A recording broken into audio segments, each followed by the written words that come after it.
മുതൽ മുടക്കില്ലാത്ത ലാഭം മാത്രമുണ്ടാകുന്ന ഒരു കച്ചവടമാണ് രാഷ്ട്രീയം എന്ന് പറയുന്നത്. ഞങ്ങളുടെ രാഷ്ട്രീയം എന്ന് പറയുമ്പോൾ അതിൽ നഷ്ടം മാത്രമുള്ളൊരു കച്ചവടം. എനിക്ക് തോന്നുന്നു രാഷ്ട്രീയത്തിൽ പല കാര്യങ്ങൾക്കും പാളിച്ച സംഭവിച്ചു എന്ന് എനിക്ക് തോന്നുന്നു. ഒന്നാമത്തെ കാര്യം ഞാൻ കാണുന്നു, ഞാൻ ഇവിടുത്തെ വലിയ മഹാസമ്മേളനം റിപ്പോർട്ട് ചെയ്യാൻ വന്ന ഒരാളാണ്. ഇത് ഡൽഹി മുഖ്യമന്ത്രിയൊക്കെ വന്നിട്ട് പിന്നീട് പെട്ടെന്ന് അവനിൽ നിന്നും മാറുന്നു. ഇപ്പോൾ ഇല്ലാത്ത ഒരാളുടെ കാര്യം ഞാൻ പറയാം. നമ്മുടെ കൊടിയേരി സഖാവ് അതൊക്കെ എന്നെ വിളിച്ച് സംസാരിച്ചിട്ടുണ്ട് ഈ കാര്യത്തിൽ. അത് പറയുന്നതിന് കുഴപ്പമില്ല. ഇപ്പോൾ PWD മിനിസ്റ്ററുണ്ട്. ഈ റോഡ് എന്തുകൊണ്ടാണ് ടാർ ചെയ്താൽ നിൽക്കാത്തത് എന്ന് അദ്ദേഹത്തോട് ചോദിച്ചാൽ അറിയില്ല. ഞാൻ ഈ 5 വർഷം അദ്ദേഹത്തിൻ്റെ കൂടെ അല്ലെങ്കിൽ ഈ മറ്റു മന്ത്രിമാരുടെ ഉദ്യോഗസ്ഥന്മാരുടെ കൂടെ ഇടപഴകിയപ്പോൾ ഞാൻ മനസ്സിലാക്കിയത് നമ്മൾ കാണുന്ന ഒരു ഇരട്ടച്ചങ്കനല്ല യഥാർത്ഥത്തിൽ. സാബു എം ജേക്കബ് പറയുമ്പോൾ കൂടെ കിടന്നവനെ രാപ്പനി അറിയുന്നൊരു ചൊല്ലുണ്ട്. ഈ നശിച്ച് താറുമാറായി കിടക്കുന്ന കേരളത്തെ രക്ഷപ്പെടുത്താനായിട്ടുള്ള ഈ ഒരു ശ്രമം ജനങ്ങൾ മനസ്സിലാക്കിയാൽ അതിൽ വലിയൊരു സന്തോഷമുണ്ട് മുന്നോട്ട് പോകാനായിട്ട്. അത് കിട്ടാതെ വരുമ്പോൾ പലപ്പോഴും നമ്മൾ വിചാരിക്കും ഈ നാടിനെ ഏതെല്ലാം രീതിയിൽ കൊള്ളയടിക്കാൻ പറ്റുമോ കൊള്ളയടിക്കുക. അതിൽ കവിഞ്ഞ് ഭരണകക്ഷി ആയിക്കോട്ടെ പ്രതിപക്ഷമായിക്കോട്ടെ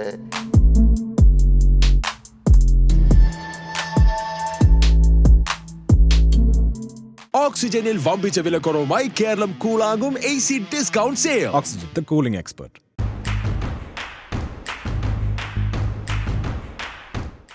നമസ്കാരം. നമുക്കറിയാം ഒരു പ്രസ്ഥാനം എങ്ങനെ കൊണ്ടുപോകണം, ആ പ്രസ്ഥാനത്തിൽ ആരെയൊക്കെ എന്തൊക്കെ ചെയ്യണം, എന്ത് രീതിക്ക് സഹായിക്കണം, ഇതെല്ലാം കാണിച്ചു തന്നൊരു വ്യക്തിയുണ്ട്. ഒരു ബിസിനസ്സുകാരനാണ്. എന്നാൽ ഇപ്പോൾ രാഷ്ട്രീയത്തിലേക്കുമുണ്ട്. ബിസിനസ്സാണോ രാഷ്ട്രീയമാണോ ഏറ്റവും എളുപ്പമെന്ന് ചോദിച്ചാൽ അദ്ദേഹത്തിനൊരു മറുപടി ഉണ്ടാവും. മറ്റാരുമല്ല, നമുക്ക് ഏറ്റവും ഇഷ്ടമുള്ള, നമ്മൾ ഇഷ്ടപ്പെടുന്ന, എന്നാൽ ചില ആളുകൾ എതിർക്കുകയും ചെയ്യുന്ന സാബു എം ജേക്കബ്. നമസ്കാരം. ഞാൻ പറഞ്ഞതൊക്കെ കറക്റ്റായിരിക്കുന്നു. ചിലവർ ഇഷ്ടപ്പെടുന്നു, ചിലവർ എതിർക്കുന്നു. ബിസിനസ്സാണോ സുഖം, രാഷ്ട്രീയമാണോ? രണ്ടിനും അതിൻ്റേതായുള്ള പ്രശ്നങ്ങളുണ്ട്. ബിസിനസ് എന്ന് പറയുമ്പോൾ നമുക്ക് ഈ എപ്പോഴും നെഞ്ചിൽ ഒരു ബോംബ് വെച്ച് നടക്കുന്ന ഒരു പ്രതീതിയാണ് ബിസിനസ് ആകുമ്പോൾ. കാരണം അത് നമുക്ക് ഏതു സമയത്താണ് പൊട്ടുക എന്ന് പറയാൻ സാധിക്കില്ല. അതേ സമയത്ത് നമുക്ക് നല്ല രീതിയിൽ പോയി കഴിഞ്ഞാൽ നല്ല ലാഭം ഉണ്ടാകുന്ന അല്ലെങ്കിൽ ഒരു പരിപാടിയാണ് ബിസിനസ്. ഏറ്റവും വലിയൊരു റിസ്ക്കാണ് അതിനകത്ത്. കാരണം പലരും ബിസിനസ് നടത്തുന്നത് എല്ലാം പണയപ്പെടുത്തിയും ഇവൻ ജീവൻ തന്നെ പണയപ്പെടുത്തിയാണ് ബിസിനസ് നടത്തുന്നത്. അതേ സമയത്ത് രാഷ്ട്രീയം എന്ന് പറയുമ്പോൾ ഇന്നത്തെ നമ്മുടെ പരമ്പരാഗത രാഷ്ട്രീയ പാർട്ടിക്കാരെ വെച്ച് നോക്കുമ്പോൾ അത് ഏറ്റവും നല്ലൊരു ബിസിനസ്സാണ്. കാരണം അവർക്ക് മുതൽ മുടക്കില്ലാത്ത ലാഭം മാത്രമുണ്ടാകുന്ന ഒരു കച്ചവടമാണ് രാഷ്ട്രീയം എന്ന് പറയുന്നത്. പക്ഷേ 2020യെ സംബന്ധിച്ച് ഞങ്ങളുടെ രാഷ്ട്രീയം എന്ന് പറയുമ്പോൾ അതിൽ നഷ്ടം മാത്രമുള്ളൊരു കച്ചവടമാണ്, ലാഭമില്ല. കാരണം ഞങ്ങൾ ഉദ്ദേശിക്കുന്നത് നാടിൻ്റെ വികസനവും ജനങ്ങളുടെ ക്ഷേമം മാത്രമാണ്. അല്ലാതെ നമുക്ക് അതിൽ നിന്ന് കൊള്ളയടിക്കാവുന്ന കൊള്ളയടിക്കുക, കക്കാവുന്ന കക്കുക, ജനങ്ങളെ ചൂഷണം ചെയ്യുക, അവരുടെ അധ്വാനത്തിൻ്റെ ഫലം ഊറ്റിക്കുടിക്കുക, ആ ഒരു പരിപാടി ഇല്ലാത്തത് കൊണ്ട് നമ്മളെ സംബന്ധിച്ച് നഷ്ടം മാത്രം. അതായത് നമ്മുടെ സമയനഷ്ടം, നമ്മുടെ കുടുംബത്തിൻ്റെ സമയം, നമ്മുടെ പേഴ്സണലായിട്ടുള്ള സമയം, ഇതെല്ലാം നഷ്ടമാണ് നമുക്കത്. ഇനി അതിന് വേറൊരു പ്രശ്നമുള്ളത്, ഈ രാഷ്ട്രീയത്തിൽ നമ്മൾ പലപ്പോഴും നമ്മൾ ഉദ്ദേശിക്കുന്ന രീതിയിൽ ഫലം കിട്ടിക്കൊള്ളുന്നില്ല. നമ്മൾ എന്തെല്ലാം നല്ല കാര്യങ്ങൾ ചെയ്തു കഴിഞ്ഞാലും ചിലപ്പോൾ അത് തിരിച്ചടികൾ ഒട്ടനവധി ഉണ്ടാവും. ഉദാഹരണത്തിന് ഒരു ഇലക്ഷൻ നിൽക്കുന്നു, അവിടെ പരാജയമുണ്ടാവാം. ഞങ്ങളിപ്പോൾ കഴിഞ്ഞ തവണ 7 നിയോജക മണ്ഡലത്തിൽ മത്സരിച്ചു നിയമസഭയിലേക്ക്. 8 ഞങ്ങൾ പരാജയപ്പെട്ടു. അപ്പം ജനങ്ങൾ നമ്മൾ ഒരു പ്രതിഫലവും പ്രതീക്ഷിക്കാതെ ഇങ്ങനെ ചെയ്യുന്ന ഒരു പ്രവൃത്തി ജനങ്ങൾ ഇല്ലല്ലോ അല്ലെങ്കിൽ അത് അംഗീകരിക്കുന്നില്ലല്ലോ എന്നുള്ള ഒരു മാനസിക പ്രയാസം ഉണ്ടാവും അന്നേരം അവിടെ. അപ്പം നമ്മൾ നിസ്വാർത്ഥമായിട്ട് രാഷ്ട്രീയത്തിൽ ഇറങ്ങി പ്രവർത്തിക്കുന്നവർക്ക് എപ്പോഴും നഷ്ടങ്ങളേ ഉള്ളൂ. ഇനി അതല്ല, അതൊരു മുതലെടുപ്പിന് വേണ്ടിയിട്ട് മാത്രമാണെന്നുണ്ടെങ്കിൽ നമുക്ക് ഒരു ബുദ്ധിമുട്ടുണ്ടാവില്ല. പണമുണ്ടാക്കാവുന്ന ഏറ്റവും നല്ല ഒരു കച്ചവട രാഷ്ട്രീയം. ഇപ്പോൾ എറണാകുളത്ത് തന്നെ BJPയുടെ സ്ഥാനാർത്ഥിയാവാനായിട്ട് 6 പേരാണ് മത്സരിക്കുന്നത്. ഒരിക്കലും അവർക്ക് വിജയിക്കാൻ സാധിക്കില്ല. കാരണം എറണാകുളം എന്ന് പറയുന്നത് BJPക്ക് ഒട്ടും സാന്നിധ്യമുള്ളൊരു സ്ഥലമല്ല. പക്ഷെ എന്തുകൊണ്ട് 6 പേര് മത്സരിക്കുന്നു? ഈ മത്സരിക്കുന്ന ഒരു സ്ഥാനാർത്ഥിയായാൽ തന്നെ 1 കോടിയോ 2 കോടിയോ ഇതെല്ലാം കഴിഞ്ഞ് അവർക്ക് മിച്ചം വയ്ക്കാം. അപ്പം അങ്ങനെയുള്ളവരെ സംബന്ധിച്ച് വളരെ നല്ലൊരു കാര്യമാണ്. എന്നെ സംബന്ധിച്ച് നമ്മൾ ചെയ്യുന്ന അല്ലെങ്കിൽ നമ്മൾ കാണിക്കുന്ന ആത്മാർത്ഥതയ്ക്ക് പ്രതിഫലം കിട്ടുന്നില്ലല്ലോ എന്നുള്ള ഒരു വലിയൊരു വിഷമമുണ്ട് രാഷ്ട്രീയത്തിൽ. അല്ല, എനിക്ക് തോന്നുന്നു അത് താങ്കൾ പറയുമ്പോൾ തന്നെ എനിക്ക് മനസ്സിലാവുന്നു താങ്കൾ നല്ല പ്രവൃത്തികൾ ഒത്തിരി. ഞാൻ ഇന്ന് തന്നെ അറിയുന്നു ഒരു മെഡിക്കൽ ഷോപ്പ് അല്ലേ, ഇവിടെ എല്ലാ ആളുകൾക്കും നിങ്ങളുടെ ഇവിടെ പകുതിയിൽ താഴെ പൈസയ്ക്കാണ് സൂപ്പർ മാർക്കറ്റ്, അവിടെ ഒരു മെഡിക്കൽ ഷോപ്പ് ഇന്ന് തുറന്നു എന്നാണ് ഞാൻ അറിയുന്നത്. എനിക്ക് കിട്ടിയ അറിയിപ്പ് കറക്റ്റാന്ന് തോന്നുന്നു. അതും നിങ്ങൾ എല്ലാവരും സഹായിക്കുകയാണ്. ഇപ്പോൾ ഈ പറയുന്നു അങ്ങനെയൊക്കെ സഹായിച്ചിട്ടും തിരിച്ചെനിക്കൊന്നും കിട്ടുന്നില്ലല്ലോ, അല്ലെങ്കിൽ നമ്മുടെ പാർട്ടിക്കൊന്നും കിട്ടുന്നില്ലോ എന്ന് ചോദിക്കുമ്പോൾ അതൊരു വിഷമത്തിലും ഒരു വിഷമഘട്ടത്തിലുമാണ് താങ്കൾ നിൽക്കുന്നത്. അല്ല, ഞങ്ങൾ ഇതിനകത്തെ ഇപ്പോൾ ഭക്ഷ്യസുരക്ഷ 50% വരെ വില കുറച്ച സാധനങ്ങൾ കൊടുക്കുന്നത്. ഇന്ന് ഇന്ത്യയിൽ തന്നെ ഒരു സ്ഥലത്തും അങ്ങനെ ഒരു സംഭവം നടക്കുന്നില്ല. അപ്പോൾ ഇന്ത്യയിൽ വളരെ വ്യത്യസ്തമായിട്ട് പ്രവർത്തിക്കുന്ന ഒരു രാഷ്ട്രീയ പാർട്ടിയാണ് ഞങ്ങളത്. അപ്പോൾ ഇത്രയും ജനങ്ങൾക്ക് കൊടുത്തിട്ടും പലരും ഇതെല്ലാം അനുഭവിച്ചിട്ട് വോട്ട് ചെയ്യാത്ത ആളുകളാണ്. അതുപോലെ അപ്പോൾ നമ്മളെ സംബന്ധിച്ച് ഒന്നും അവരിൽ നിന്ന് സഹായമായിട്ട് പ്രതീക്ഷിക്കുന്നില്ല, പണം പ്രതീക്ഷിക്കുന്നില്ല, മറ്റൊന്നും പ്രതീക്ഷിക്കുന്നില്ല. പക്ഷെ നമ്മൾ ചെയ്യുന്ന നല്ല പ്രവൃത്തികൾ അവർ മനസ്സിലാക്കുന്നില്ലല്ലോ. അവരെ സംബന്ധിച്ച് ഞാൻ എല്ലാവരും പറയും നിങ്ങളുടെ പ്രാർത്ഥന മാത്രം മതി. കാരണം ഇത് മുന്നോട്ട് കൊണ്ടുപോകണ്ടേ. ഇന്നിപ്പോൾ ഒരു ചെറിയ വിഭാഗത്തിന് മാത്രമേ ഇതിൻ്റെ ആനുകൂല്യങ്ങൾ കിട്ടിയിട്ടുള്ളൂ. അപ്പോൾ എന്നെ സംബന്ധിച്ച് ഈ ജനങ്ങൾ ഇപ്പോൾ ഒരു വോട്ടിൽ കൂടിയാണെങ്കിലും നൽകുന്ന ആ ഒരു വോട്ട് എന്ന് പറയുന്നത് നമ്മളെ മുന്നോട്ട് നയിക്കുന്ന ഒരു ഊർജമാണത്.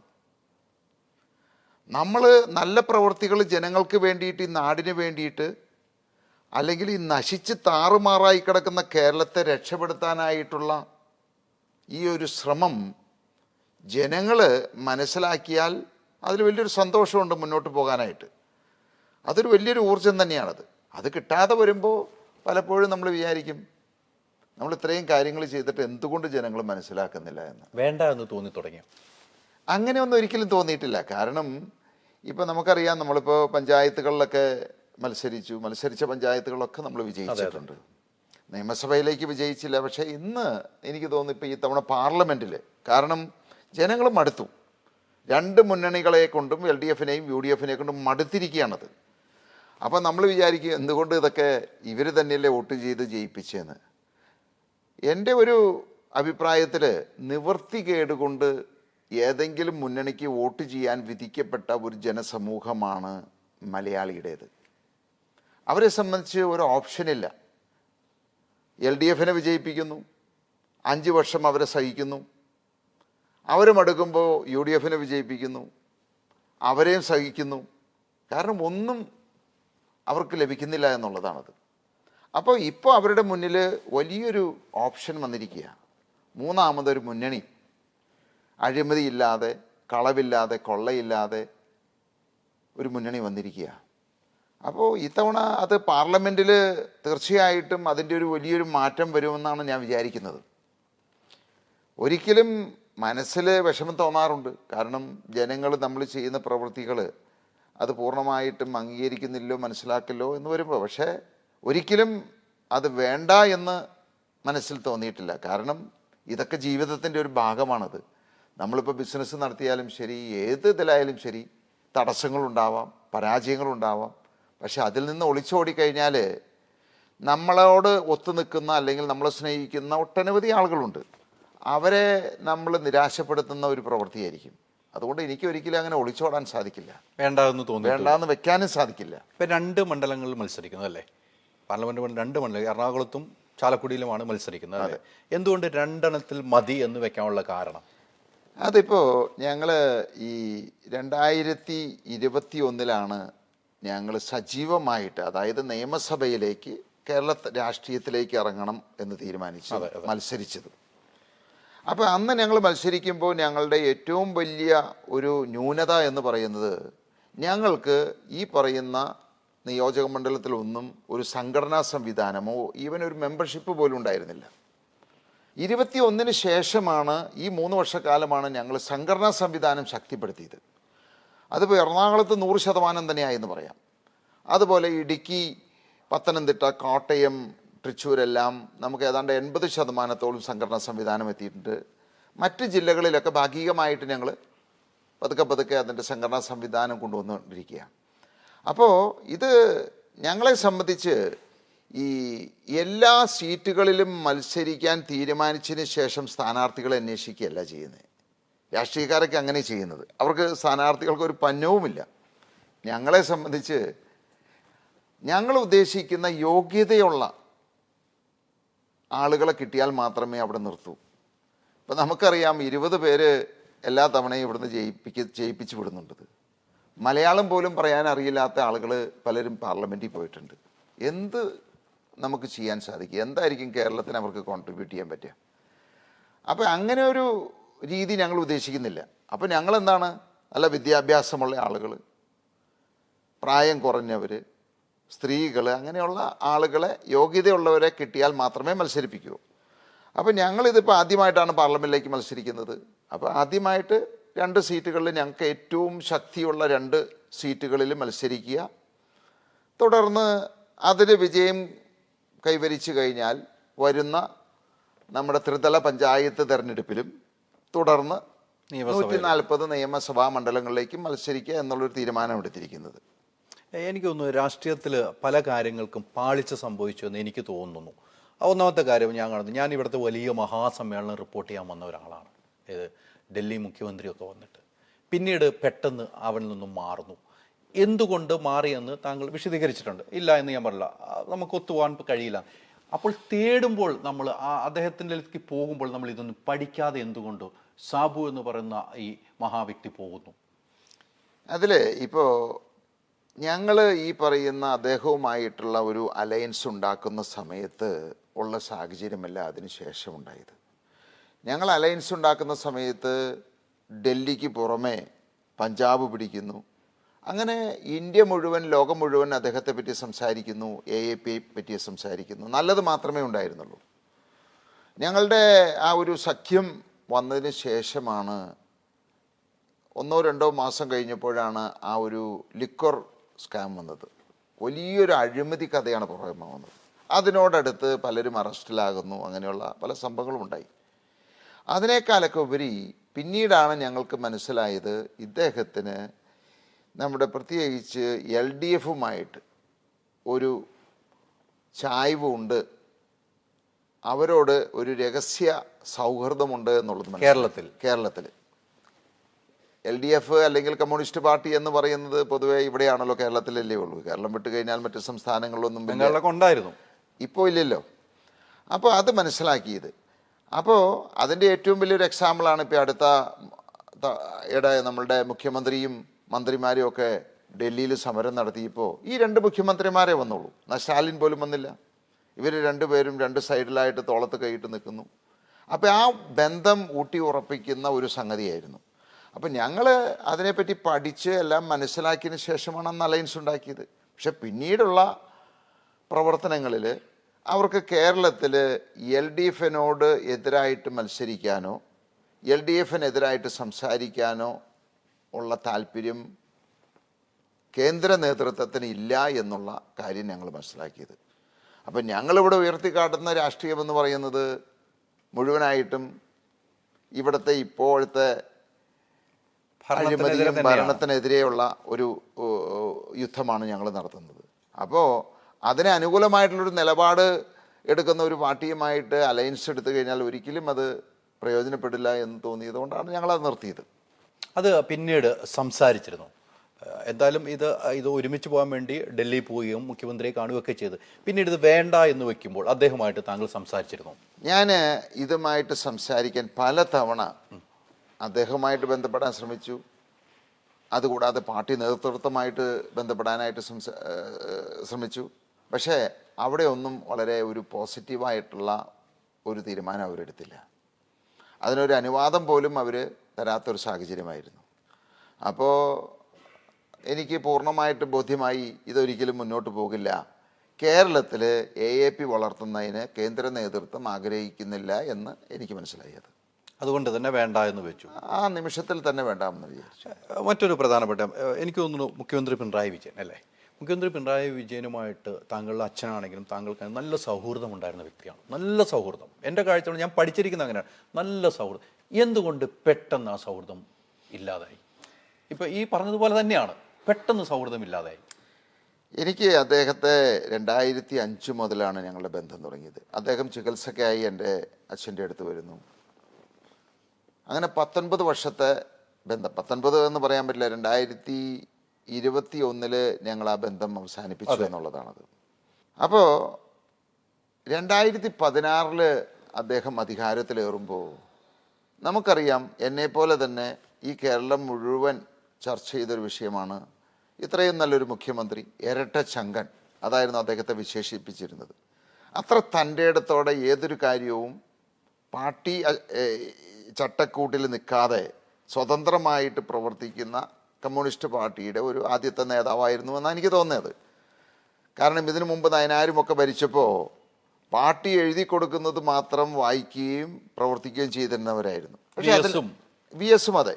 അപ്പോൾ അതിൽ നിന്നെല്ലാം വ്യത്യസ്തമായിട്ടുള്ളൊരു സമീപനവും അദ്ദേഹത്തെ എല്ലാവരും ഇരട്ടച്ചങ്കനാണെന്ന് പറഞ്ഞപ്പോൾ എനിക്കും തോന്നി. അപ്പോൾ എൻ്റെ മനസ്സിൽ, കാരണം ഞാൻ 2012 ഈ നാടിൻ്റെ പ്രശ്നങ്ങൾ പഠിക്കാനും അതിനുവേണ്ടി എന്തെങ്കിലുമൊക്കെ ചെയ്യാനായിട്ട് ഇറങ്ങിയത്. അപ്പോൾ ഞാൻ ഒട്ടനവധി കാര്യങ്ങൾ അനുഭവത്തിൽ കൂടി വീടുകൾ തോറും കയറി ഇറങ്ങി അവരുടെ പ്രശ്നങ്ങളും നാടിൻ്റെ പ്രശ്നവും വ്യക്തമായിട്ട് മനസ്സിലാക്കിയതാണ്.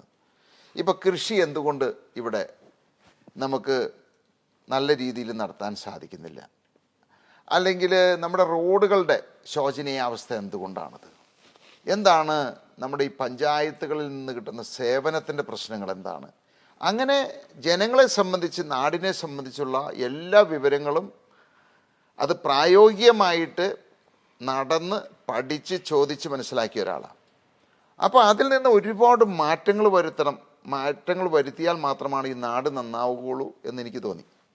അപ്പോൾ എന്നെപ്പോലെ ഒരു ബിസിനസ്സുകാരന് ഒരിക്കലും ആ രീതിയിൽ ഞാൻ ചിന്തിച്ചത് എനിക്ക് സാധിക്കില്ല. അതൊരിക്കലും അത് ഒരു സ്റ്റേറ്റ് ഭരിക്കുന്ന ഒരു പാർട്ടിക്കോ അല്ലെങ്കിൽ അതിൻ്റെ മുഖ്യമന്ത്രിക്കോ സാധിക്കും. അപ്പം ഞാൻ കണ്ടത് അദ്ദേഹത്തിൽ കൂടി എൻ്റെ ആശയങ്ങളും ഞാൻ മനസ്സിലാക്കിയതും ആ പ്രശ്നങ്ങൾ അല്ലെങ്കിൽ കേരളത്തിൻ്റെ ഒട്ടയാകെയുള്ള പ്രശ്നങ്ങൾ പരിഹരിക്കാം. അങ്ങനെയാണ് ഞാൻ 16 അദ്ദേഹവുമായിട്ട് എൻ്റെ സമയം മാറ്റിവെച്ച് അദ്ദേഹത്തിനോടൊപ്പം ഒരുപാട് പ്രവർത്തിക്കാൻ തുടങ്ങിയത്. അദ്ദേഹവും അത് വളരെ ഇഷ്ടപ്പെട്ടു. വളരെ പ്രായോഗികമായിട്ടുള്ള കാര്യങ്ങൾ, കാരണം ഇന്ന് കൂടെയുള്ള മന്ത്രിമാരോ അല്ലെങ്കിൽ ഉദ്യോഗസ്ഥന്മാർക്കൊന്നും യഥാർത്ഥത്തിൽ ജനങ്ങൾ നേരിടുന്ന പ്രശ്നം എന്താണ്, അല്ലെങ്കിൽ എന്താണ് ഈ നാട് വികസിക്കാത്തത് എന്നുള്ളത്. ഇന്ന് അതിനൊരു ഉദാഹരണം ഞാൻ പറയാം. ഇപ്പോൾ PWD മിനിസ്റ്ററുണ്ട്. ഈ റോഡ് എന്തുകൊണ്ടാണ് ടാർ ചെയ്താൽ നിൽക്കാത്തത് എന്ന് അദ്ദേഹത്തോട് ചോദിച്ചാൽ അറിയില്ല. കൃഷി മന്ത്രിയോട് ചോദിക്കുകയാണ്, എന്തുകൊണ്ട് നെൽകൃഷി ഇവിടെ ലാഭകരമായിട്ട് നടത്താൻ പറ്റുന്നില്ല, അവർക്ക് അറിയില്ല അതിനെപ്പറ്റി. അപ്പോൾ ഇവരൊക്കെ ഒരു തൊഴിലും ചെയ്യാതെ രാഷ്ട്രീയത്തിലേക്ക് വന്ന് യാന്ത്രികമായിട്ട് പ്രവർത്തിക്കുന്ന ആളുകളാണത്. അപ്പോൾ എൻ്റെ അനുഭവങ്ങൾ ഞാൻ പഠിച്ചതും മനസ്സിലാക്കി അദ്ദേഹം അത് പല കാര്യങ്ങൾ കഴിഞ്ഞ അദ്ദേഹത്തിൻ്റെ 5 വർഷക്കാലം ഒട്ടനവധി കാര്യങ്ങൾ ഞാൻ പറഞ്ഞത്, ഞാൻ എഴുതി കൊടുത്തത് അദ്ദേഹം നടപ്പിലാക്കി എന്നുള്ളതാണത്. പക്ഷേ ഞാൻ ഈ 5 വർഷം അദ്ദേഹത്തിൻ്റെ കൂടെ അല്ലെങ്കിൽ ഈ മറ്റു മന്ത്രിമാരുടെ ഉദ്യോഗസ്ഥന്മാരുടെ കൂടെ ഇടപഴകിയപ്പോൾ ഞാൻ മനസ്സിലാക്കിയത് നമ്മൾ കാണുന്ന ഒരു ഇരട്ടച്ചങ്കനല്ല യഥാർത്ഥത്തിൽ. അതിനേക്കാൾ പിന്നാമ്പുറത്തിൽ ഒട്ടനവധി കാര്യങ്ങൾ നടക്കുന്നുണ്ട് എന്നെനിക്ക് മനസ്സിലായി. അതുകൊണ്ട് തന്നെ എന്താണ് ഈ കേരളം നന്നാകാത്തത്, ഇവരൊക്കെ നടത്തുന്ന അഴിമതികൾ, ഉദ്യോഗസ്ഥന്മാർ നടത്തുന്ന അഴിമതികൾ, ഇതിനെപ്പറ്റിയൊക്കെ മനസ്സിലാക്കിയ ആളാണ് ഞാനത്. കൂടെ നടന്നപ്പോൾ പഠിക്കാൻ പറ്റി. തീർച്ചയായിട്ടും അങ്ങനെ നടക്കുമ്പോഴാണല്ലോ ഇവർ കാണിക്കുന്ന ഈ പറയുന്ന ആർഭാടങ്ങളും അല്ലെങ്കിൽ അനാവശ്യ ചെലവുകളും അല്ലെങ്കിൽ ഇവരുടെ ആത്മാർത്ഥതയൊക്കെ മനസ്സിലാക്കുന്നത്. അപ്പോൾ അതിൽ മുഖ്യമായിട്ട് ഞാൻ മനസ്സിലാക്കിയ ഒരു കാര്യം, അഴിമതിയും മറ്റുള്ള കാര്യങ്ങളും കൊള്ളയും ഒക്കെ മാറ്റി നിർത്തട്ടെ. ഈ പറയുന്ന ഭരണകർത്താക്കൾക്ക്, മന്ത്രിമാർക്കായിക്കോട്ടെ, മുഖ്യമന്ത്രിക്കായിക്കോട്ടെ, രാഷ്ട്രീയ നേതൃത്വമായിക്കോട്ടെ, ഇവർക്ക് ആർക്കും ഈ നാടിനോടോ ഇവിടുത്തെ ജനങ്ങളോടോ 1% പോലും ഒരു കടപ്പാടോ ആത്മാർത്ഥതയോ ഇല്ല എന്നുള്ളതാണ്. അങ്ങനെ ഒരു സംസ്ഥാനത്ത് എങ്ങനെയാണ് വികസനം വരിക? എങ്ങനെയാണ് ജനങ്ങൾ രക്ഷപ്പെടുക? അതിൻ്റെ ആ ഒരു വലിയ വിപത്താണ് ഇന്ന് കേരളത്തിൽ സംഭവിച്ചുകൊണ്ടിരിക്കുന്നത്. അപ്പോൾ ഞാൻ തീരുമാനിച്ചു, ഒരിക്കലും ഞാൻ ഉദ്ദേശിക്കുന്ന ആ ഒരു സ്വപ്നം ഒരിക്കലും ഈ പറയുന്ന സർക്കാരിൽ കൂടിയോ ഇദ്ദേഹത്തിൽ കൂടിയോ നടപ്പിലാക്കാൻ സാധിക്കില്ല എന്ന് ഞാൻ ബോധ്യപ്പെട്ടപ്പോഴാണ് നിയമസഭാ തെരഞ്ഞെടുപ്പിൽ മത്സരിക്കാം, അതിൽ കൂടി ഒരു മാറ്റം വരുത്താൻ സാധിക്കുമെങ്കിൽ സാധിക്കട്ടെ എന്ന് വിചാരിച്ചാണ് അങ്ങനെ തീരുമാനമെടുത്തത്. അങ്ങനെ തീരുമാനിച്ച് ഞാൻ മത്സരിക്കാൻ തീരുമാനിച്ചത് അറിഞ്ഞപ്പോൾ അന്ന് മുതൽ ഞങ്ങളുടെ ബന്ധം അവിടെ ബ്രേക്കായി. കാരണം ഞാൻ അദ്ദേഹത്തിൻ്റെ ഒരു എതിരാളിയായി. കാരണം കോൺഗ്രസിനെ പോലെയും BJP-യെയും പോലെ ആ പാർട്ടിയുടെ ഒരു ശത്രുവായി ഞാൻ മാറി എന്നുള്ളതാണത്. അന്ന് ആ കമ്മ്യൂണിക്കേഷൻ അവിടെ ബ്രേക്കായി. അതിനുശേഷം ഞങ്ങൾ ഒരിക്കലും കണ്ടിട്ടില്ല, ഫോണിൽ കൂടി സംസാരിച്ചിട്ടില്ല, കമ്മ്യൂണിക്കേഷൻ മൊത്തമായിട്ട് നിന്നു എന്നുള്ളതാണ്. പിന്നീട് ഒരാൾ പോലും ഒരു മീഡിയേറ്ററായിട്ട് നിന്ന് പോലും ചർച്ച പോലും ഉണ്ടായിട്ടില്ല. ഇവരെ സംബന്ധിച്ച് എൻ്റെ ആവശ്യം കഴിഞ്ഞല്ലോ. എന്നെ ഉപയോഗിക്കാവുന്ന പരമാവധി ഉപയോഗിച്ചു. പിന്നീട് നമ്മുടെ തൃക്കാക്കര തെരഞ്ഞെടുപ്പ് വന്നല്ലോ, ഉപതെരഞ്ഞെടുപ്പ്. ആ ഉപതെരഞ്ഞെടുപ്പിൽ ഇവർക്ക് അവരുടെ കണക്കുകൂട്ടലുകൾ തെറ്റിയെന്നുള്ളതാണത്. അപ്പം അവർ വിചാരിച്ചു ഞങ്ങൾ സ്ഥാനാർത്ഥിയെ നിർത്തും, സ്ഥാനാർത്ഥിയെ നിർത്തി കഴിഞ്ഞാൽ അത് അവർക്ക് പ്രയോജനം ചെയ്യുമെന്നാണ് അവർ വിചാരിച്ചത്. അപ്പോൾ ഞങ്ങൾ 21 മത്സരിച്ച് അത് വലിയൊരു പരാജയം നേരിട്ടതാണ് തൃക്കാക്കര. ഈ തൃക്കാക്കര തെരഞ്ഞെടുപ്പ് നടക്കുന്ന സമയത്തും ഞങ്ങൾക്ക് അവിടെ ഒരു സംഘടനാ സംവിധാനം ശക്തിപ്പെട്ടിട്ടുണ്ടായിരുന്നില്ല. അപ്പോൾ ഇനിയൊരു മത്സരം നടത്തി പഴയ അതേ തോൽവി ആവർത്തിക്കേണ്ട എന്ന് വിചാരിച്ചാണ് ഞങ്ങൾ മത്സരിക്കാതിരുന്നത്. അന്ന് നമുക്കറിയാം, സ്റ്റേറ്റ് മുഖ്യമന്ത്രി നേരിട്ട് ഇവിടെ ക്യാമ്പ് ചെയ്ത് എല്ലാ മന്ത്രിമാരും ക്യാമ്പ് ചെയ്ത് നടത്തിയ, എനിക്ക് തോന്നുന്നത് കമ്മ്യൂണിസ്റ്റുകാരുടെ ചരിത്രത്തിൽ ഏറ്റവും അവരെ എല്ലാവരും കൂടി ഒരു മന്ത്രിസഭയും പാർട്ടിയും എല്ലാവരും കൂടി നേതൃത്വം കൊടുത്ത് അത്രമാത്രം പണം ഒഴുക്കി നടത്തിയ ഒരു തെരഞ്ഞെടുപ്പായിരുന്നു. കാരണം 99 നിന്ന് 100 ആക്കുക. അതെ അതെ, അങ്ങനെയായിരുന്നു പറഞ്ഞിരുന്നു. അവരുടെ മോശപ്പെട്ട പ്രതിച്ഛായ വീണ്ടെടുക്കുക എന്നുള്ളതൊക്കെയായിരുന്നു ഉദ്ദേശം. കാരണം ആ കേരളയിലൊക്കെ നടക്കുന്ന വിഷയമാണ്, ജനങ്ങൾ മൊത്തത്തിലെതിരായി അതിനോട്. അപ്പം ആ സാഹചര്യത്തിൽ നഷ്ടപ്പെട്ടു പോയ പ്രതിച്ഛായ വീണ്ടെടുക്കണം എന്നുള്ളൊരു വാശിയോടുകൂടി മത്സരിച്ചതാണത്. അപ്പോൾ 2020 സപ്പോർട്ട് അവർക്ക് ആവശ്യമായിട്ട് വന്നു. അപ്പോൾ പല ആളുകളെ കൊണ്ടും, മന്ത്രിമാരെ കൊണ്ടും, പാർട്ടി നേതൃത്വത്തെ കൊണ്ടും, ഉദ്യോഗസ്ഥന്മാരെ കൊണ്ടും, ഞങ്ങളുടെ സഭാ തലത്തിലുമൊക്കെ ഒരുപാട് ആളുകൾ എൻ്റെ അടുത്ത് അയച്ചു. അദ്ദേഹത്തിൻ്റെ അടുത്ത് പോയി കാണാനും സംസാരിക്കാനും വേണ്ടിയിട്ട് നേരിട്ട് വന്നു സംസാരിക്കുകയാണ് താങ്കളുടെ അടുത്ത്. ഇവർ വഴി വരികയാണത്. മുഖ്യമന്ത്രി പിണറായി വിജയനുമായിട്ട് ഒരു കൂടിക്കാഴ്ചയ്ക്ക് വേണ്ടി വേണമെന്ന് പറഞ്ഞ്. അത് ഒരു തവണയല്ല, പലരെ കൊണ്ട് പലതവണ ആ റിക്വസ്റ്റ് വന്നു. അദ്ദേഹം ഗസ്റ്റ് ഹൗസിലുണ്ട്, കാണണം എന്ന് പറഞ്ഞിട്ട്. അപ്പോൾ ഞാൻ ഒരിക്കലും, കാരണം ആ സമയത്ത് ഞങ്ങൾ രാഷ്ട്രീയ പാർട്ടി രൂപീകരിച്ച് മത്സരിച്ചു, അവർക്കെതിരായിട്ട് സംസാരിക്കുന്ന ഒരാളായി ഞാൻ മാറിയിരുന്നു. അപ്പോൾ ഞാൻ അവിടെ പോവുക എന്ന് പറയുന്നത് ജനങ്ങളെ വഞ്ചിച്ചുകൊണ്ട്, ഈ നാടിനെ വഞ്ചിച്ചുകൊണ്ട് ചെയ്യുന്നൊരു പ്രവൃത്തിയായിട്ട് മാറും. അപ്പോൾ ഞാൻ തീരുമാനിച്ചു ഒരിക്കലും ഞാൻ അതിന് പോകില്ല എന്നുള്ളത്. എന്നെ പലരും പ്രഷറൈസ് ചെയ്തു, പോയി സംസാരിക്കുന്നതിൽ എന്താ തെറ്റ് എന്നുള്ളത്. പക്ഷേ ഞാൻ സംസാരിച്ച് ഇനി വേണ്ട എന്ന്, ഞാൻ ചെയ്യില്ല എന്ന് പറഞ്ഞു കഴിഞ്ഞാലും അത് പൊതുജനം വിശ്വസിക്കില്ല. അതുകൊണ്ട് പൂർണ്ണമായിട്ടും അടഞ്ഞ ഒരു അധ്യായമായിട്ട് അതിനെ കണ്ടുകൊണ്ട് ഞാൻ അതിന് പോയില്ല എന്നുള്ളതാണ്. ഒരു സഭാ നേതൃത്വം വരെ ഇടപെടുകയാണ് അല്ലേ മുഖ്യമന്ത്രി പിണറായി വിജയൻ? സഭാ നേതൃത്വം മാത്രമല്ല, ഉയർന്ന പോലീസ് ഉദ്യോഗസ്ഥന്മാർ.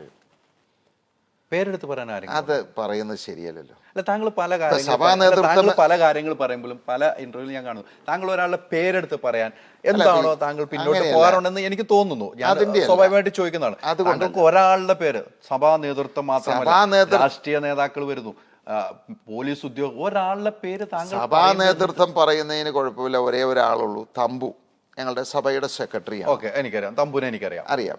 അദ്ദേഹം ഇടതുപക്ഷവുമായിട്ട് വളരെ മുഖ്യമന്ത്രിയുമായിട്ട് ഏറ്റവും അടുത്ത് പോകുന്ന ഒരാളാണ്. ഞാൻ പലപ്പോഴും ഈ തമ്പുവിനെ മുഖ്യമന്ത്രിയുടെ കൂടെ കണ്ടിട്ടുണ്ടത്.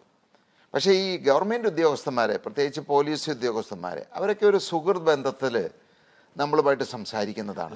അവരെ പറ്റി മന്ത്രിയുടെ ആളായിട്ടാണ് വരുന്നത് ആയിരിക്കാം. പക്ഷേ അവരെയൊക്കെ പറ്റി പറഞ്ഞു കഴിഞ്ഞാൽ എനിക്കല്ല അതിൻ്റെ ദൂഷ്യം, അവർക്ക്. ആ ഉദ്യോഗസ്ഥന്മാരെ പിന്നെ അവിടെ വെച്ചേക്കും. അവർക്ക് പല വിധത്തിലുള്ള പീഡനങ്ങളുണ്ടാവും. അപ്പോൾ ഒരിക്കലും നമ്മൾ അങ്ങനെ അറിഞ്ഞുകൊണ്ട് ഒരാളെ ദ്രോഹിക്കുന്നത് ശരിയല്ല. അല്ലാതെ എനിക്കിപ്പോൾ ആരെ പറ്റി ഞാൻ എല്ലാ കാര്യങ്ങളും തുറന്നു പറയുന്ന ഒരു മനസ്സാണ്. പക്ഷേ നമുക്ക് ഇപ്പം ഞാൻ തമ്പുവിൻ്റെ കാര്യം പറഞ്ഞത് അദ്ദേഹത്തിനൊന്നും ചെയ്യാൻ സാധിക്കില്ല. പക്ഷെ മറ്റവരൊക്കെ ഉദ്യോഗത്തിലിരിക്കുന്ന ആളുകളാണ്. ഒരു ഉദ്യോഗസ്ഥൻ ഇതുപോലെ തന്നെ ഉയർന്ന തലത്തിൽ ഒരു IAS ഉദ്യോഗസ്ഥൻ 2020 പറ്റി അനുകൂലമായിട്ട് സംസാരിച്ച ഒരാളോട് ഞാൻ ഫോളോ ചെയ്യുന്നുണ്ട്, എനിക്ക് ആ പാർട്ടി വളരെ ഇഷ്ടമാണെന്ന് പറഞ്ഞു കഴിഞ്ഞാൽ അച്ചടക്ക നടപടി നേരിടേണ്ടതായിട്ട് വന്നു. അപ്പോൾ ഒന്ന് ആലോചിച്ച് നോക്കി. അപ്പം നമ്മൾ കാരണം വേറൊരു ആൾക്ക് ബുദ്ധിമുട്ട് വരരുതെന്ന് വിചാരിച്ചിട്ടാണ്. ഇനി അവരൊക്കെ റിട്ടയർ ചെയ്യുമ്പോൾ നമുക്ക് ധൈര്യമായിട്ട് പറയാം. അവർ റിട്ടയർ ചെയ്യുമ്പോൾ പേരൊക്കെ വെളിപ്പെടുത്തും. സംശയം എന്താ?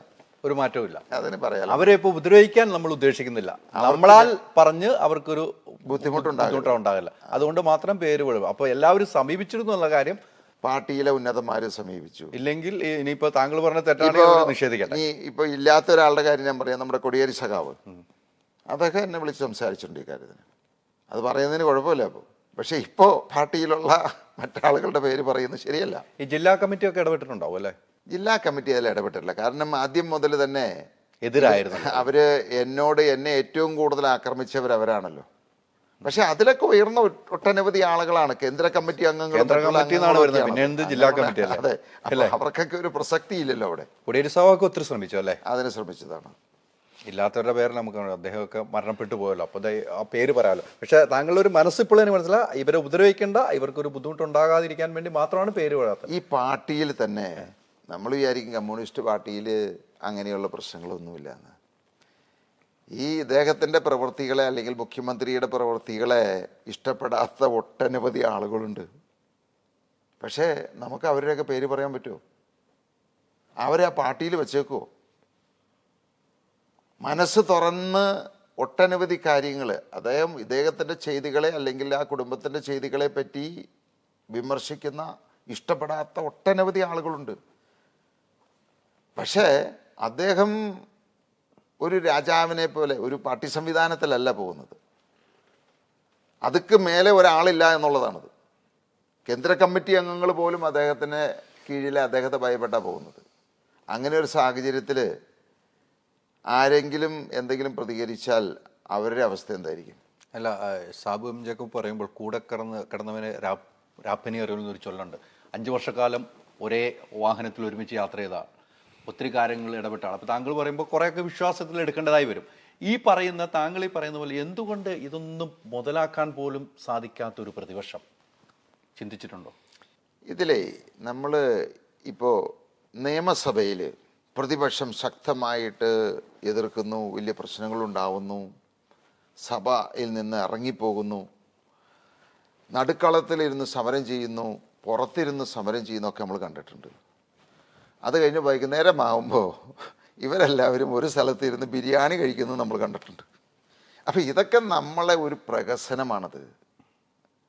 ഇവരൊക്കെ എല്ലാവരും ഒരു നാണയത്തിൻ്റെ 2 വശങ്ങളാണത്. പ്രതിപക്ഷം, ഭരണകക്ഷി എന്ന് പേര് മാത്രമേ ഉള്ളൂ. എല്ലാവരും ഒരേ ആശയത്തിൽ വിശ്വസിച്ച് ഒരേ ലക്ഷ്യം വെച്ചിട്ട് എന്ന് പറഞ്ഞു കഴിഞ്ഞാൽ ലക്ഷ്യം എന്താണത്? പരമാവധി പണം ഉണ്ടാക്കുക. ഈ നാടിനെ ഏതെല്ലാം രീതിയിൽ കൊള്ളയടിക്കാൻ പറ്റുമോ കൊള്ളയടിക്കുക. അതിൽ കവിഞ്ഞ് ഭരണകക്ഷി ആയിക്കോട്ടെ പ്രതിപക്ഷമായിക്കോട്ടെ, ഞാൻ ആദ്യം പറഞ്ഞ മാതിരി 1% പോലും ഈ നാടിനോടോ ജനങ്ങളോടോ കടപ്പാടോ ആത്മാർത്ഥതയോ ഇല്ല. അപ്പോൾ അവരെന്ത് മുതലെടുക്കാനായിട്ട്? അല്ല, ഈ താങ്കളെ സംബന്ധിച്ച് താങ്കൾ തുടക്കത്തിൽ തൊട്ട് ഇപ്പോഴും പറഞ്ഞു പോകുന്ന ഒരു പോയിന്റുണ്ട്.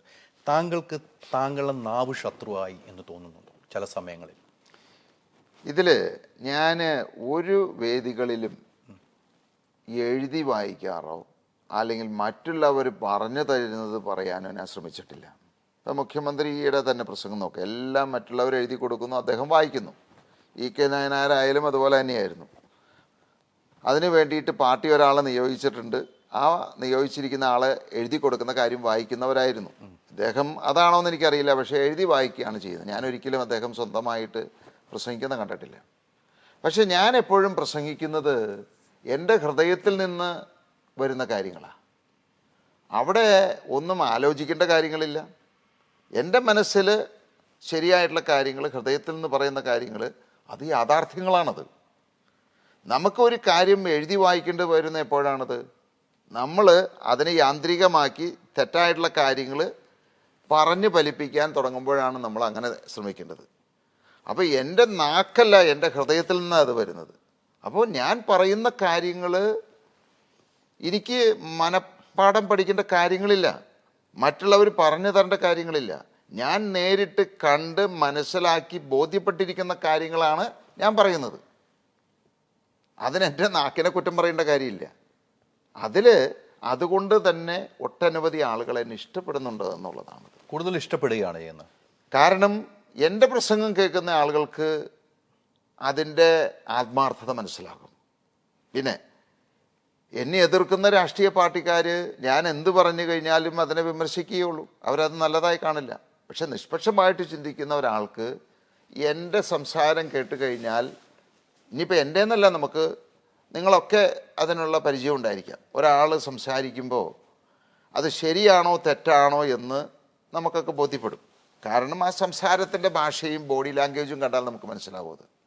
അപ്പോൾ എപ്പോഴും ഞാൻ പ്രസംഗിക്കുന്നത്, പല കാര്യങ്ങളും വീണ്ടും റിപ്പീറ്റഡ് ആയിട്ട് പറയുന്നത്, ഇനിയിപ്പോൾ നിങ്ങൾ 100 തവണ ആ കാര്യം ചോദിച്ചു കഴിഞ്ഞാലും എൻ്റെ മനസ്സിൽ നിന്ന് വരുന്ന അതേ കാര്യം തന്നെയായിരിക്കും. കാരണം അത് അനുഭവത്തിൽ കൂടി ഞാൻ നേരിട്ട് മനസ്സിലാക്കി ബോധ്യപ്പെട്ട കാര്യങ്ങളാണത്. അതുകൊണ്ടാണത്. സാബു എന്ന വ്യക്തിയെ ഇഷ്ടപ്പെടുന്ന ഒത്തിരി ആളുകളുണ്ടെന്ന് എനിക്കും അറിയാം. ഇവിടുത്തെ അവരിൽ നിന്നും തന്നെ എനിക്ക് കേൾക്കാൻ കഴിഞ്ഞ ഒരു കാര്യമാണ് ഇപ്പോൾ പറഞ്ഞത്. സാബു സാറ് പഴയതുപോലെ അല്ല, അദ്ദേഹം ഒന്ന് മാറിയിരിക്കുന്നു, അദ്ദേഹത്തിൻ്റെ സംസാര സ്റ്റൈല് മാറിയിരിക്കുന്നു എന്ന് പറയുന്ന ആളുകളും ഉണ്ട് എന്ന് എനിക്ക് ബോധ്യപ്പെട്ടുകൊണ്ടാണ് ഞാൻ ആ ചോദ്യം ചോദിച്ചത്. സംസാരത്തിൻ്റെ സ്റ്റൈല് എന്ന് പറഞ്ഞാൽ അത് മോശമായി എന്നുള്ളതാണോ? ഒരു ധാർഷ്ട്യം. എപ്പോഴും നമുക്ക്, ഞാൻ പൊതുവേ ചെറുപ്പത്തിലെ മുതൽ ഈ ബിസിനസ്സിലിറങ്ങി നമ്മൾ ഒരു ഗൗരവമായിട്ടാണ് നമ്മുടെ മുഖം കാണാറ്. ഞാൻ സംസാരിച്ച് വരുമ്പോൾ എപ്പോഴും നമുക്ക് ഗൗരവം വരും. പക്ഷേ ഞാൻ ജനങ്ങളിലേക്ക് ഇറങ്ങുന്ന സമയത്ത്, ഇപ്പോൾ ഞങ്ങളുടെ സമ്മേളനങ്ങൾ അവിടെയൊക്കെ കഴിഞ്ഞാൽ, ഈ പ്രസംഗം കഴിഞ്ഞ് ഞാൻ വേദി വിട്ടിറങ്ങുന്ന സമയത്ത് എത്രയോ അവരെന്നെ ഇഷ്ടപ്പെടുന്നു എന്നറിയാമോ? അപ്പോൾ നമ്മൾ ഒരാളുടെ മുഖഭാവം അല്ലെങ്കിൽ സംസാരിക്കുന്ന ഭാഷ മാത്രം കേട്ടത് കൊണ്ട് ഒരിക്കലും ആളെ വിലയിരുത്താൻ പാടില്ല. ഞാൻ സാധാരണ രീതിയിൽ എപ്പോഴും പല കാര്യങ്ങൾ, ഇപ്പോൾ ഇന്നലെ ഞങ്ങളുടെ കൺവെൻഷൻ തുടങ്ങുകയായിരുന്നു. ഈ കൺവെൻഷൻ എന്ന് പറയുമ്പോൾ 3 മീറ്റിങ്ങുകളാണ് പ്രസംഗിച്ചത്. ഞാൻ വേദിയിലേക്ക് ചെല്ലുമ്പോൾ എല്ലാവരും എഴുന്നേറ്റ് നിൽക്കുന്നു. ഞാൻ പുറകിൽ നിന്ന് കയറാൻ തുടങ്ങിയപ്പോഴത്തേക്ക് ഒരറ്റത്തു നിന്ന് എല്ലാവരും എഴുന്നേൽക്കുക. ഞാൻ ആദ്യം പറഞ്ഞൊരു കാര്യം, നിങ്ങളെല്ലാവരും അവിടെ ഇരിക്കുക, ഇരുന്നാൽ മാത്രമേ ഞാൻ അങ്ങോട്ട് പോകൂ, അല്ലെങ്കിൽ ഞാൻ തിരിച്ചു പോകുകയാണെന്ന് പറഞ്ഞത്. അതുപോലെ തന്നെ അവിടെ ചെല്ലുമ്പോൾ കുറച്ച് പേര് സാബു ജേക്കബ് സിന്ദാബാദ്, ഞാൻ പറഞ്ഞു അത് പാടില്ല.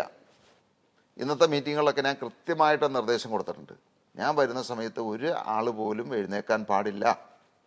ഞാൻ എപ്പോഴും ജനങ്ങളോടൊപ്പം, ജനങ്ങളുടെ കൂടെ, അവരുടെ ഒരു സഹോദരനായിട്ട്, മകനായിട്ട് അങ്ങനെ അറിയപ്പെടാനും ഇടപഴകാനും ഞാൻ ഉദ്ദേശിച്ചിട്ടുള്ളത്. അങ്ങനെയാണ് ഞാൻ ആഗ്രഹിക്കുന്നത്.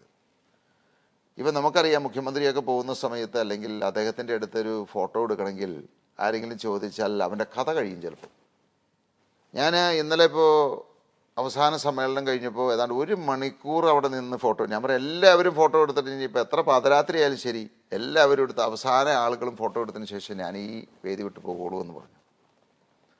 അപ്പോൾ നമ്മളുടെ മുഖത്ത് കാണുന്നതല്ല സാബു ജേക്കബ്, അത് എന്നെ അടുത്തറിയാവുന്ന ആളുകൾക്ക് എല്ലാവർക്കും അറിയാം.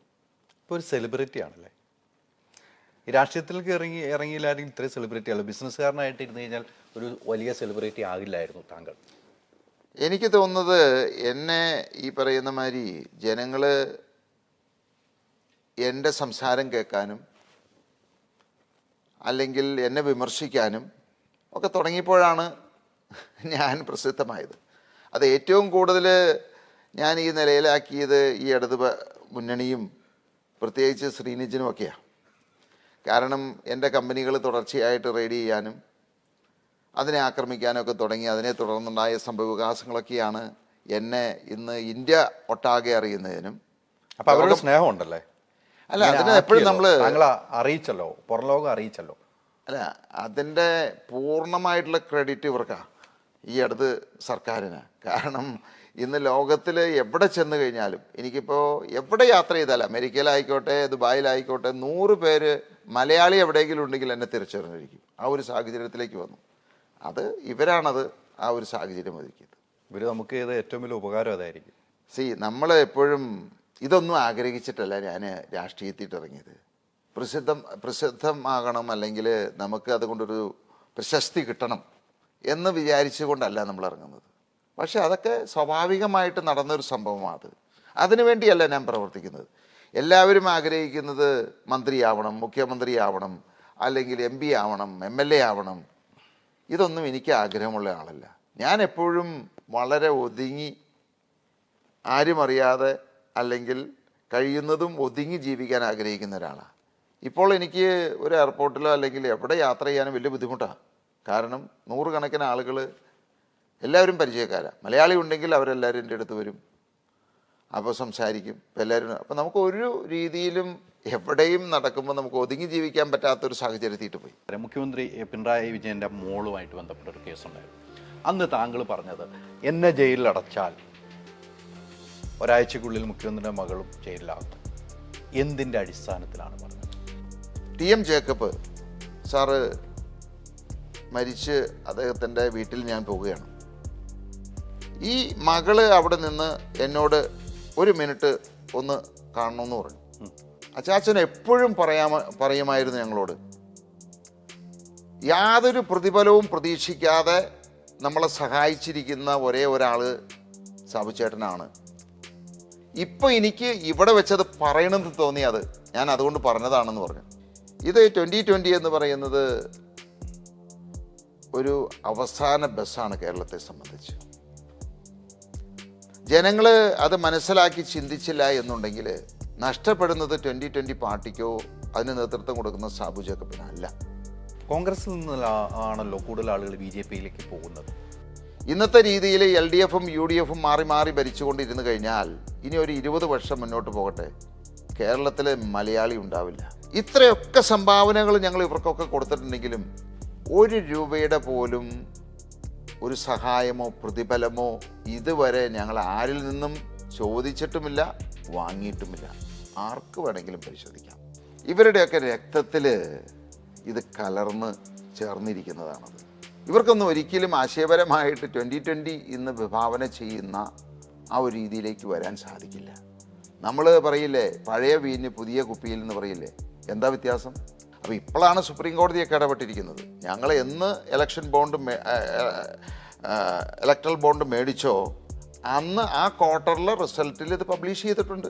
എല്ലാ പാർട്ടിക്കും ഇറങ്ങി കൊടുത്തിട്ടുണ്ട്. ഇപ്പോൾ കോൺഗ്രസിനും CPIക്ക് ആയിക്കോട്ടെ, CPMനായിക്കോട്ടെ, BJPക്ക് ആയിക്കോട്ടെ, എല്ലാ പാർട്ടിക്കാർക്കും സംഭാവന കൊടുത്തിട്ടുണ്ട്. ഓക്സിജനിൽ വമ്പിച്ച വിലക്കുറവുമായി കേരളം കൂളാകും AC discount sale. Oxygen, the cooling expert.